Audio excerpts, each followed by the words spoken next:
Hey guys, thanks for watching Everyday Ready. Joel here. So today is the day, Nate's final mission, where he gets all decked out in his ghillie suit and goes and sneaks through this area.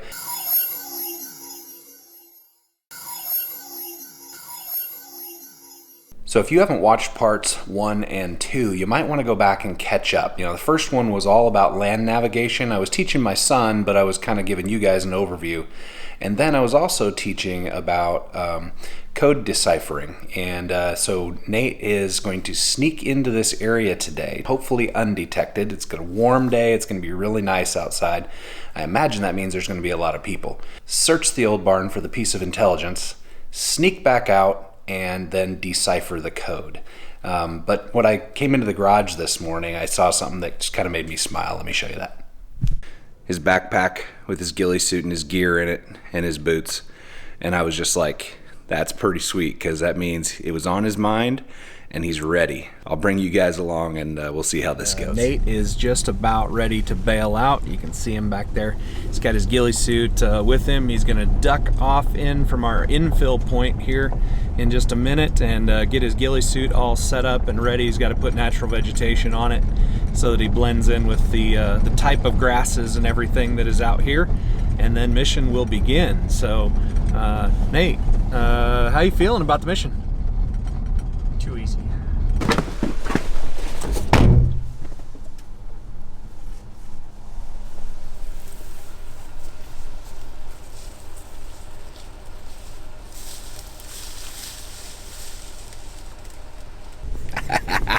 Here we go.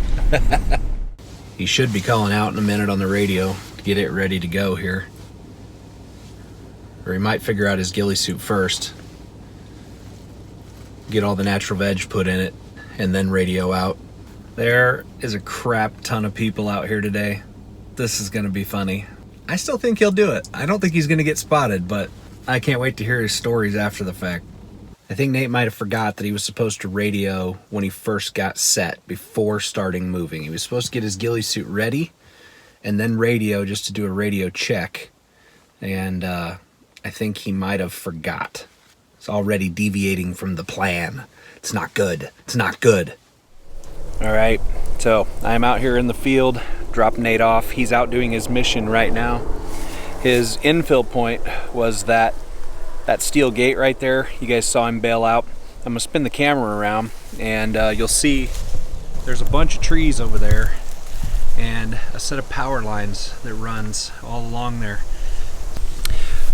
One of the things that I taught him about land navigation is to use handrails, and I'll just use this opportunity to highlight that for you guys, is that anytime there's a feature that you can utilize, whether it's a stream or a road or something like that, when you're trying to navigate in an area like this, in this case those power lines, he knows that all he has to do is go to those power lines and then take a left or go east, and those power lines lead to within 100 meters of his end location, the old barn. So he is using that to navigate more than he is map and compass at this point, just because he can move faster. He doesn't have to constantly be trying to keep a bearing. So wanted to throw that out there.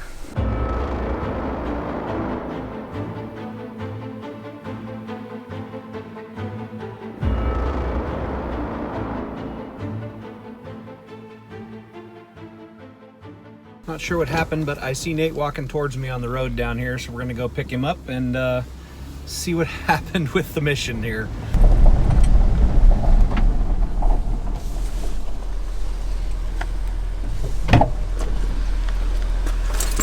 Phone died.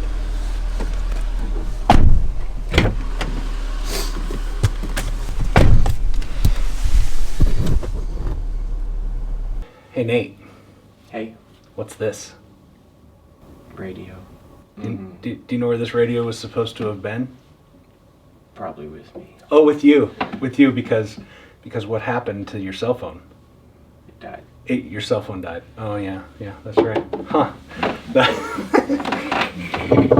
Lessons learned. And what do you have here? Plate. A Part of a plate. A part of a plate. And what does the plate say? Nate. The plate says Nate. Now, I did not put this piece of broken plate out there, and I did not see this piece of plate when I went to put Nate's piece of intel that you guys saw in video number 2, the cup with the code written on the inside.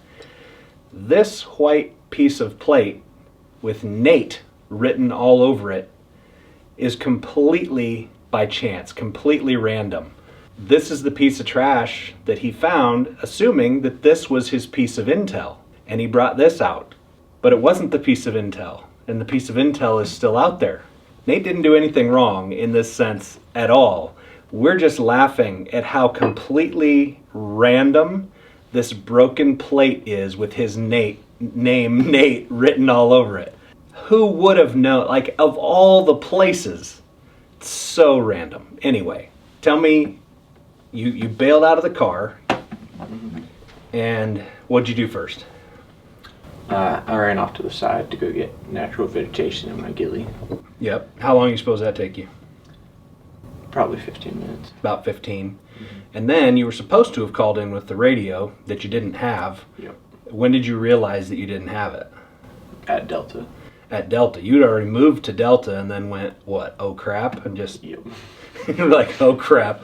I forgot he forgot the radio in the car. It's backups to your backups, right? And this is a learning experience. And I'm not at all trying to embarrass my son. I'm trying to help you guys and him learn about these plans. You make plans, you make plan Bs, you make plan Cs, because crap like this happens out in the real world. Things you don't expect, things that just come at you from left field, and you had no way of knowing that it was going to happen. You forget your radio. He had his cell phone, so he had two pieces or two ways of communicating, but he forgets the radio, and then his cell phone dies out there. So I'm sitting there wondering what's going on, why he's not keeping up with his check-ins, his checkpoints as he moves. And he was like, oh crap, Dad's probably worried about me. He just grabbed this piece of intel. He just stripped off his ghillie suit and came out of the woods like acting like a regular Joe, because the mission had kind of fallen apart at that point. This is why we come up with a plan, and then we work our plan, and we always have contingencies. So you forgot the radio, you moved to Delta, and you texted me, and I had that text, right? Mm-hmm. And then, so at any point between infill Alpha and checkpoint Delta, did you experience any people or anything like that? Mm-hmm. I was about halfway through, and there was a group of 6 people walking up the trail, so I just waited for them to pass and then kept moving. How far away were they from you, do you suppose? Probably 30 yards. About 30 yards or so, and you just kind of hunkered down in the grass with your ghillie on? And Mm-hmm. Yeah. All right, so then you were at Delta, and then you followed the power lines. I talked to people about using a handrail for navigation.